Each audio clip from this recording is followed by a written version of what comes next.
Hey everyone, in this video I'm going to show you a really easy sourdough cracker recipe that you can use for your holiday entertaining table, anytime you need a healthy snack, or wherever you might like a cracker recipe. I was actually inspired by these popular crackers here.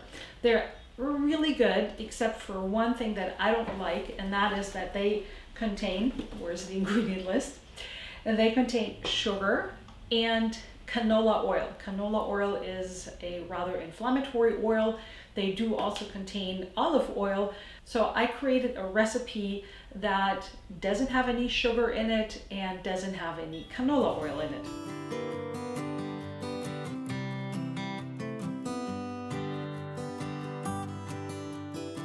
And if you're looking for another really delicious sourdough cracker recipe, I am collaborating here with my blogging friend Marissa from Bumblebee Apothecary. She has a sourdough rye cracker recipe that you absolutely have to check out because it's super delicious, and she has a whole bunch of other really good recipes and kitchen tips on her YouTube channel.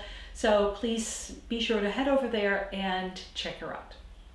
And if you're new here, my name is Anya. I love sharing our urban homesteading journey with lots of kitchen tips, healthy recipes, and DIYs. If you're new and you haven't, please hit the subscribe button. And if you enjoy this video, please remember to give me a thumbs up so I know that you enjoyed this content. I upload a new video every Tuesday morning, so let's get to the sourdough crackers. To a non-reactive bowl, I always like to use wood. I'm adding 1 cup of flour,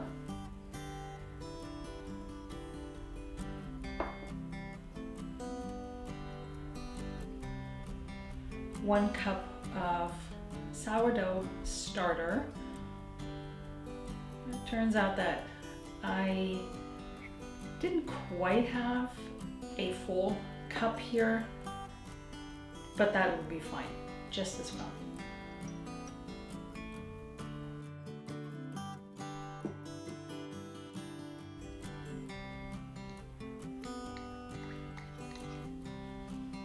Then I'm adding a 1/4 cup of olive oil,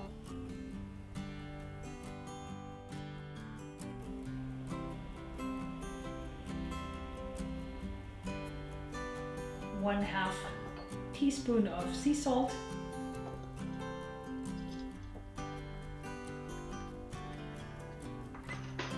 and about a tablespoon of chopped rosemary. If you don't like rosemary, or if you don't have rosemary, you can totally leave it out. And then I'm using a spoon to mix it up.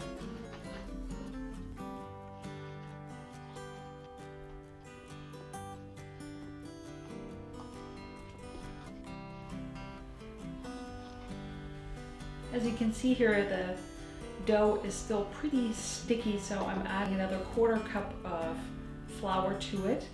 You want the dough to come together without being overly sticky, and then I'm using my hands to work in the flour.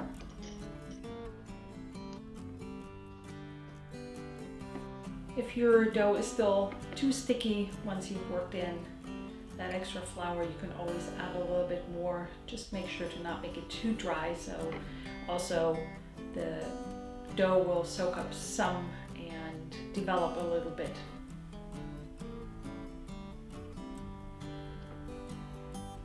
And then I'm shaping it into a ball.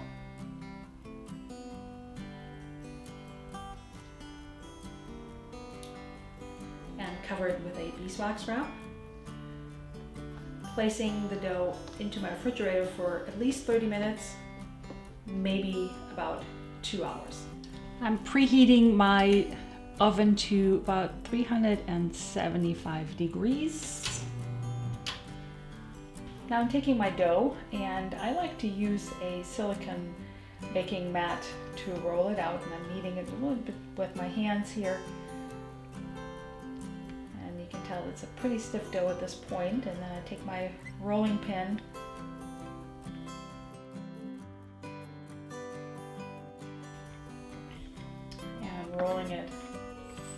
the silicone mat. It's moving a little bit. And flipping it over back and forth helps actually getting it really thin. Oops.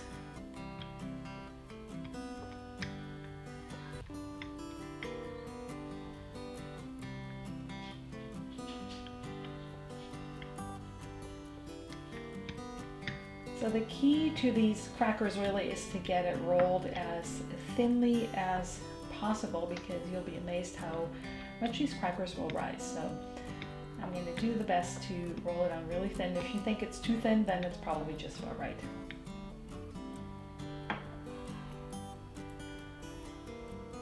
Lifting it up sometimes helps to see if there's any areas that are thicker than others, and it doesn't have to be perfect. I mean, these are handmade, but again, we're trying to do the best here we can.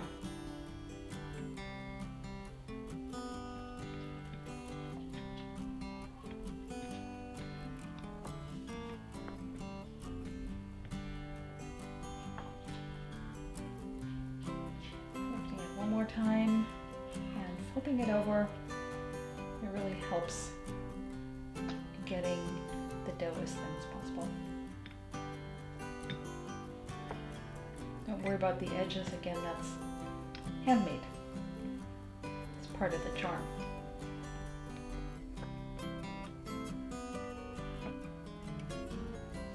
Now taking this serrated rolling cutter, you cut it in long strips like this. You can be a little bit more exact than I am. I'm just eyeballing it here. Again, they're handmade, so they don't have to be perfectly even. And then I go perpendicular. You could also go at an angle. You can make them square or a little bit more rectangular.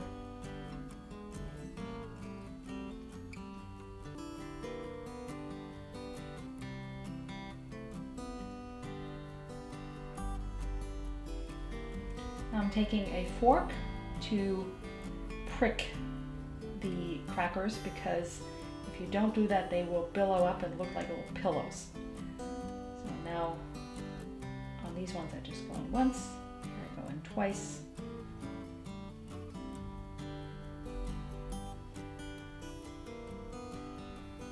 That will really help the air get out of the crackers as they rise during the baking.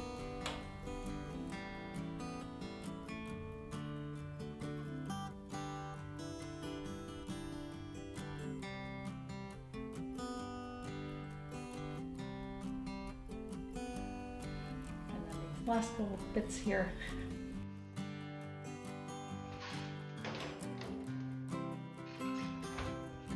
Then I bake them for 20 to 25 minutes or until golden brown.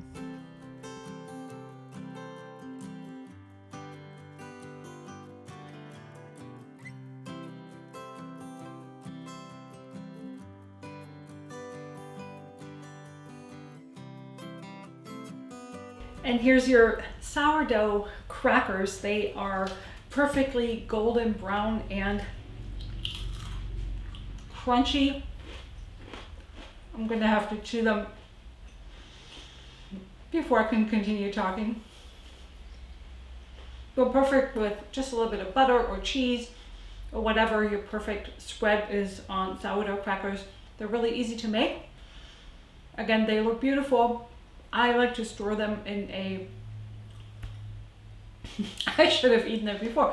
I like to store them in a airtight container. I have a lid for this so that they stay perfectly crisp. And here you go. If you're looking for more sourdough ideas and recipes, I have an entire playlist up here. Thank you so much for watching, and I'll see you in the next video.